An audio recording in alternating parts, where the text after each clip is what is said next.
One of the first things out of my mouth after being told I had a 3 centimeter mass on my rectum was, "But I can't have cancer. I have 3 little kids." And all I could think about was how this was going to impact their lives. I started calculating how long I wanted to live so that my kids would all be grown. I did the math over and over and over because I didn't want them to grow up without their mother.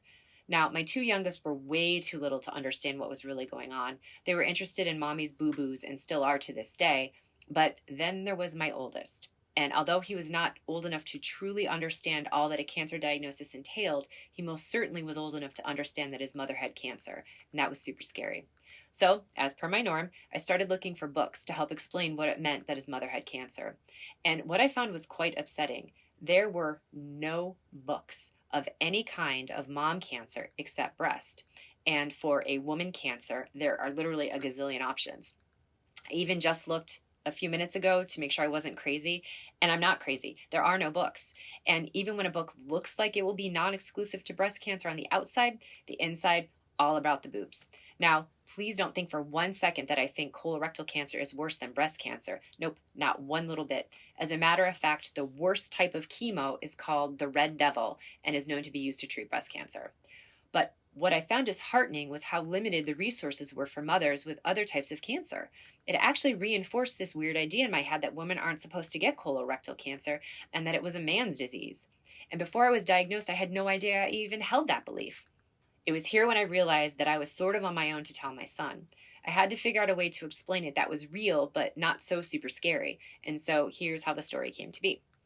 Now, when you get most kinds of chemo, I can't say all, but I feel pretty confident about most, they put this thing called a port in, and it goes right near your cervical collarbone, like right here is where mine was. And it's easy access to the vein where they pump the drugs.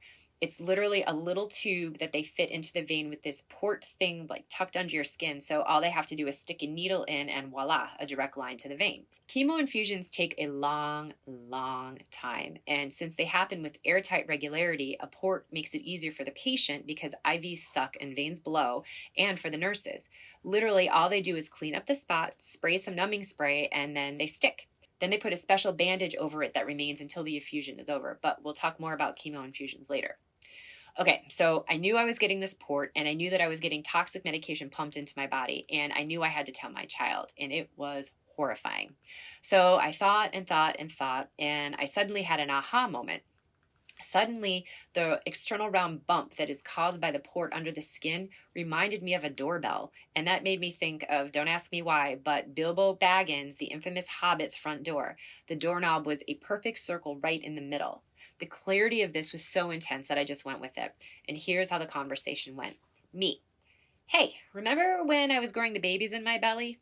Him: "Yeah." Me again: "And how we wanted to keep them growing?" Him again: "Yeah." Me yet again: "Well, sometimes things grow inside of us that we don't want to grow." Him suspiciously: Okay." Me, nervous, but trying to play it off: "So I have something growing inside my butt that we don't want to keep growing. So the doctors are going to put this amazing magic door in my chest so that they can put medicine in to make the thing stop growing. Isn't that so cool?" Him nervously: "So does this mean you're going to die?" Me, sad and terrified, but holding it together: "Oh, no, no, no, no, no, no, no. It just means that we need to make this thing in my butt stop growing is all. Remember how I've been pooping kind of weird for a while and how I haven't been feeling so well? So the doctors are going to give me medicine to fix all of that." Him cautiously: "So you're not going to die?" Me, relatively relieved: "Kiddo, that's the plan." I talked to my own therapist because everyone should have a therapist. And for those of you that work with me, she would be your grand therapist, who has pretty extensive experience with kids and adults alike, said that she thought the explanation was pretty awesome because it was true but eliminated much of the scare factor. I felt pretty good about it too until I had to go to a cancer training class. Now, really, it wasn't a class at all. It was just me and some lady going through this ginormous binder of what to expect during cancer treatment. The amount of information conveyed in that book was so totally overwhelming and so robust that I honestly don't think I remembered any of it, except that she thought the story I told my son was a bad idea. She said, We here at the Cancer Center believe in transparency, and withholding the word cancer is not the way we recommend. So let me start by saying this lady was not gentle. She was not warm or inviting or sweet. She was bitchy and definitely made me feel, even before this part of the program, that I was just a task that must be gotten through. She was pretty much my only negative interaction during my entire cancer experience. Her comment of, we here at the Cancer Center, made me feel very excluded. She made me feel bad about my decision. She made me totally question my judgment, and she made me rethink everything that I had just done. And while I'm pretty good at trusting my instinct, she basically pissed all over it. So back to my therapist I went. I told her what had happened, and she was not very pleased with this lady. She encouraged me to trust my instinct and to believe in my relationship with my son. She made me feel infinitely better.